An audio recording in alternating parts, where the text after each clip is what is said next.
माजी आमदार रवींद्र धंगेकर भाजप नेत्यांवर टीका करतात म्हणून काही जण धंगेकरांना पक्षातून काढा अशी मागणी करत आहेत. धंगेकरांवर कारवाई करायची असेल तर बाकीच्यांचे काय?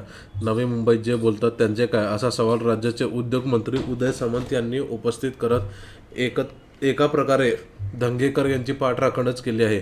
मागील काही दिवसापासून माजी आमदार रवींद्र धंगेकर हे निलेश घायवळ प्रकरणावरून राज्याचे उच्च व तंत्र शिक्षण मंत्री चंद्रकांत पाटील तसेच जैन बोर्डिंग जागेच्या वादग्रस्त व्यवहारावरून केंद्रीय राज्यमंत्री मुरलीधर मोहोळ यांना लक्ष्य करत आहेत. धंगेकर दररोज वेगवेगळे आरोप करत आहेत. यामुळे शिवसेना नेते उपमुख्यमंत्री एकनाथ शिंदे यांनी धंगेकर यांच्यावर कारवाई करावी, त्यांना पक्षातून काढून टाका अशी मागणी भाजप नेत्याकडून केली जात आहे. तर दुसरीकडे मंत्री गणेश नाईक हे गेल्या काही दिवसापासून थेट मुख्यमंत्री एकनाथ शिंदे यांच्यावर हल्लाबोल करत आहेत. या पार्श्वभूमीवर उदय सामंत म्हणाले, धंगेकर यांच्यासोबत मी स्वतः बोलणार आहे. वेळ आली तर त्यांना भेटायला पुण्याला जाणार आहे. त्यांनी संयम बाळगायला पाहिजे. तशाच प्रकारे महायुतीतील बाकीच्या नेत्यांनीही संयम बाळगायला हवा. गणेश नाईक ही एकनाथ शिंदे आणि शिवसेनेवर टीका करत आहेत. मग धंगेकर यांना जो निकष आहे तोच बाकीच्यांना हवा असंही सामंत म्हणाले.